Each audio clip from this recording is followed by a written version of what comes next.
isang mapagpalang araw sa ating lahat. Sa mahabang paglalakbay namin mga tol ay nagpahinga muna na yung asawa ko mga tol.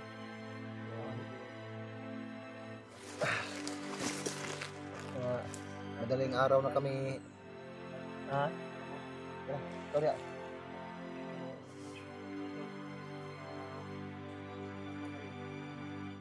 wala si Remark.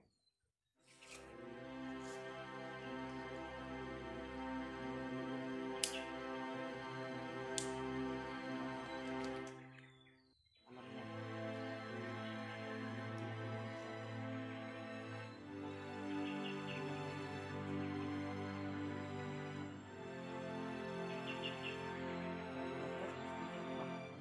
hapon na.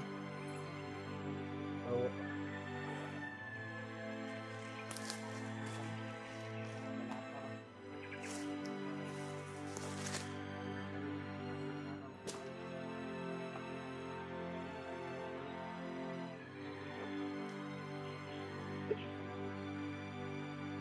nangyari sa kanya.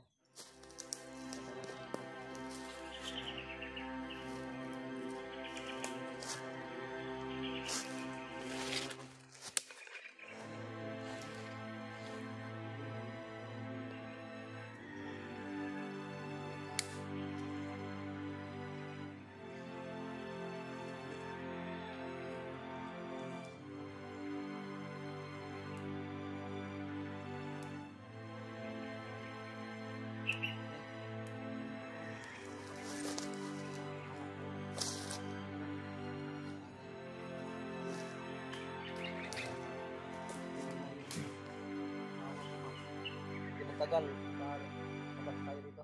Bago tayo balik akit. So, ang problema natin ngayon, Brad, si Remark, hapon na, hindi pa nakabalik. Bumalik. Yan tol. Alas 3 na ng hapon, hanggang ngayon, hindi pa nakabalik si Remark. Kanina pa yung madaling araw, mga alas 4:40 siguro umalis. Ilang oras na, hindi pa nakabalik si Remark.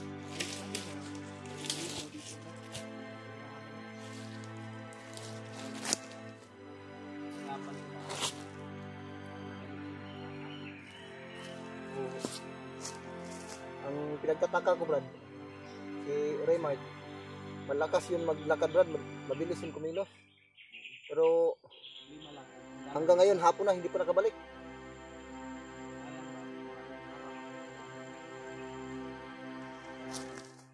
Oo.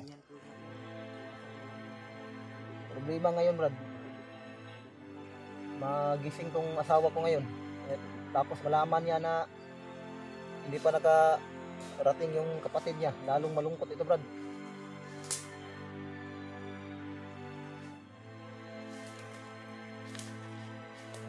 Ano kaya, Brad, kung nag-alala na talaga ako kay Remark, Brad. Dahil ilang oras na ay hindi pa rin nakabalik dito, Brad. Anong maganda kung dahan-dahan siguro tayo para salubungin na lang natin. Hindi nga natin, hindi tayo alis dito. Kasi kung alis tayo dito, parating yung si Remark. Tagbaw na po ito pangita sa ito. Yung dinadaanan niya, lagyan na lang natin ng ano. Hindi mo natin alis na. Importante ay abot sa mga agad. Mamaya ang gabi siyang dumating. Tayo natin. Baka maghanap din sa atin. Alis tayo. So, Balik sa dalan po ba? iba yung kutob ko, Brad. Parang hindi ako mapakali, Brad. Anong oras na, Brad? Umalis si Remark ng alas 4 ng madaling araw. Hapon na, hindi pa nakabalik. Stress na rin ba? Stress 4. Stress na no? Stress na. Bago lang nag-stress.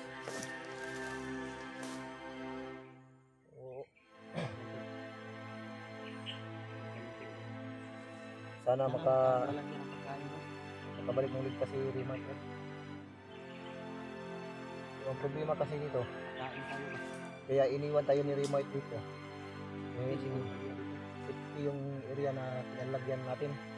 Yung problema lang kung si Rimart, iba siya. Dahil yung pinupuntahan niyang tindahan, eh, sa maraming mandido talaga na pupunta doon.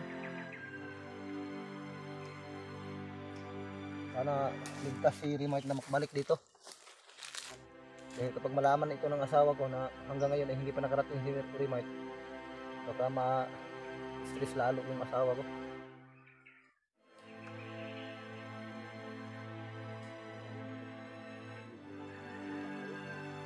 Relax na ang asawa ko.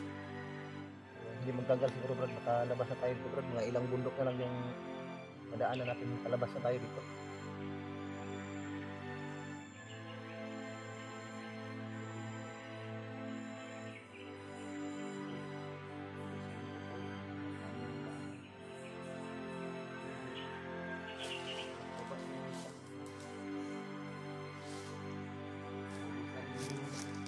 Ano ko Brad? Yung May langgam tubig ko. Ano?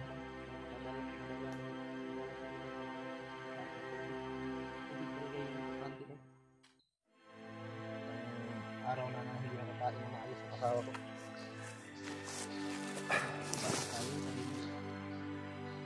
Lapit ng birthday na ano ko Brad? Anong buwan? Ngayong buwan?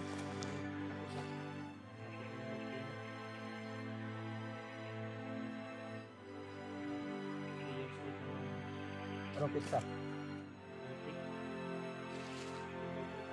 Lapit na. This month? Baba ako O, pagsikapan natin na hindi pa dumating ang pitsang yan, ay makababa na tayo. Dahil itong asawa ko rin ay gusto ko na talagang maiuwi itong asawa ko para makapagpahinga na. yung dalawang anak mo naiwan doon. Nandun sa kapatid kong babae, kayo nag-aalaga. Problema ko nga sa dalawa kong estudyante doon. May mga gastusin doon.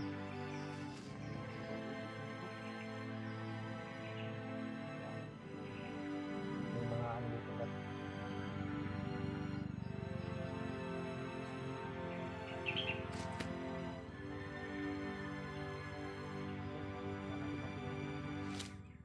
Tagal na kami naghintay dito, ilang oras na.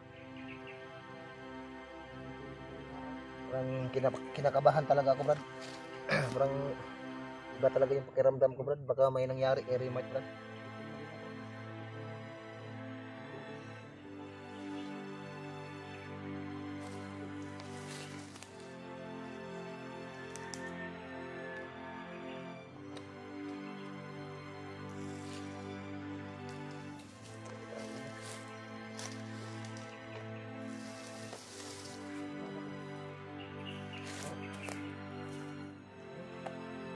Kira ka?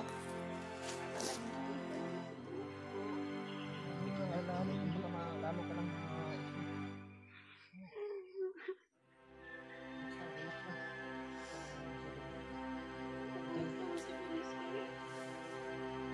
matulog ka muna. Balik ka tulog. Ayun na, huwag mo Ano isipin pagkain? Balik ko. Bigyan ng pagkain. para makapagpahinga ka. Maya aalis tayo, lakad tayo. Talaga, huwag mo isipin yung mga pangyayari.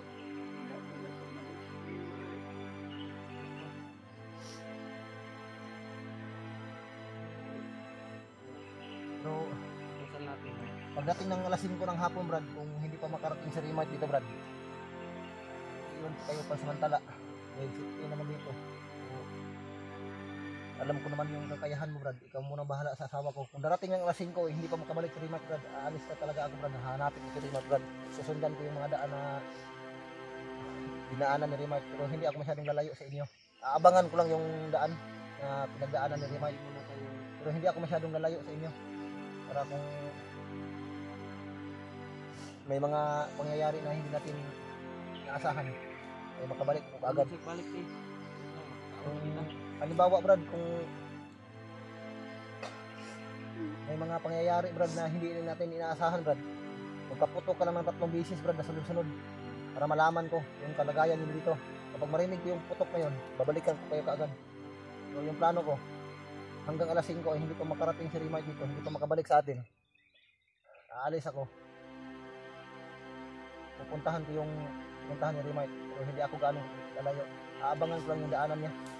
Baka may nangyari kay Rimay. Ha? Parang iba na yung kutob ko ba? Parang hindi na maganda ito. Baka may nangyari kay Rimay ba?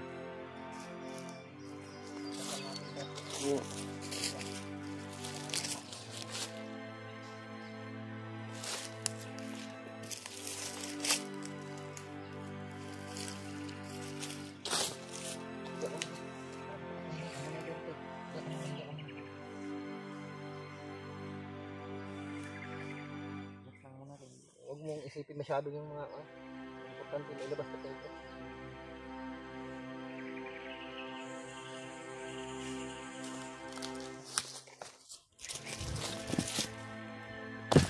May dumaan talaga. May mga dumaan.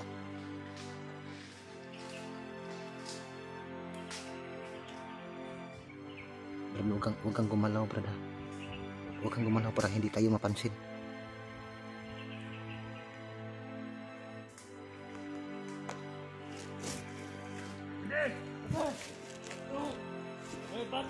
Bandana pa diba? Nakita sa monitoring ko doon. Nakatungo ang may dala ng bandana doon sa pinilihan namin na pagkain doon sa tindahan. Iwan ko ba di kung ano ba yun sa mga kasama natin doon? Nakit pa to.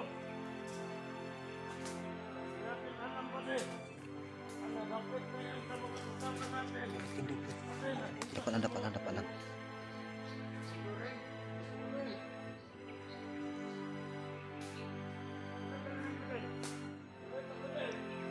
Huwag muna natin yung ano, Brad. Palampasin lang muna natin, Brad. Baka painin na.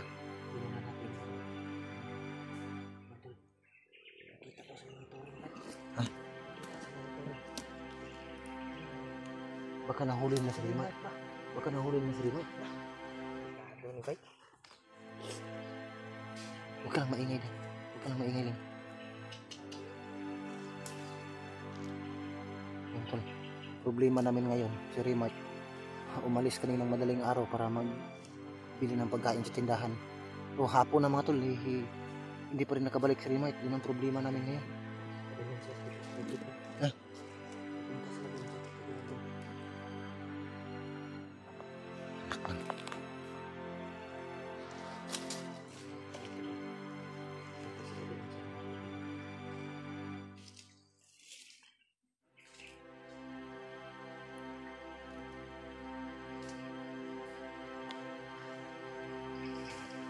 Huwag kang tumayo, huwag kang tumayo. Dapa ka lang, baka makita tayo.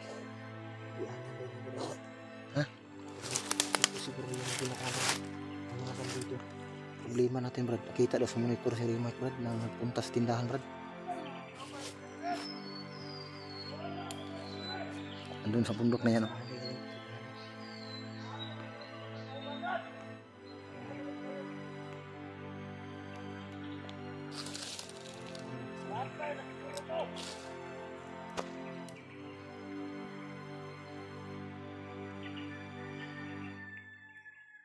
Pero medyo malayo na sila, Brad. Ha?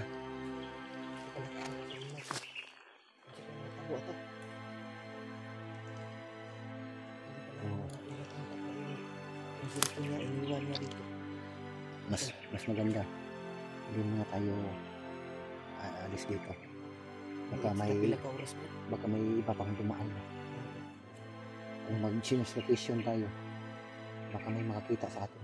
Mas maigi kung dito muna tayo, Brad. Dahil yung mga bandido na dumadaan doon sa ibaba, hindi tayo makita ito. Ay naman po yung nakita ko. Ang dumili. Parang dumating na sa ito. Ang kalagayan namin.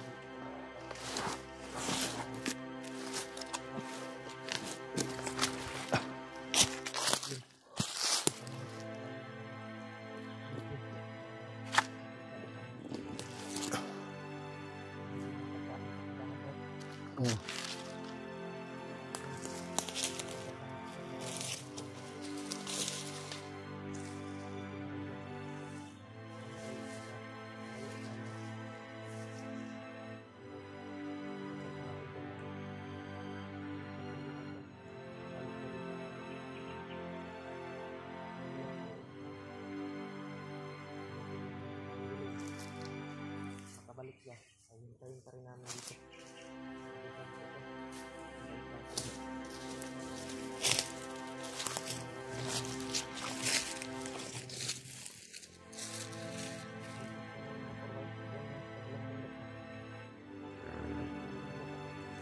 Malapit sa tayo sa daanan, bro. Malapit na sa tayo sa daanan.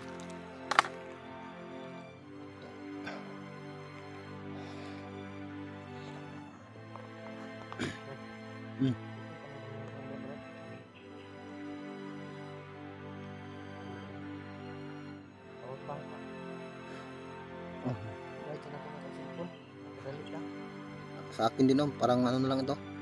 Ilang percent na lang ito.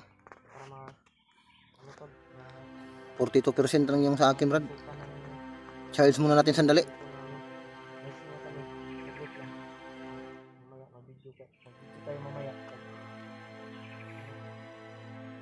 Pero hanggang alas 5 kung wala pa si Remite, titingnan ko lang doon sa may dinadaanan niya. Pero hindi ako lalayo sa inyo masyado. Mag-charge muna tayo, Brad.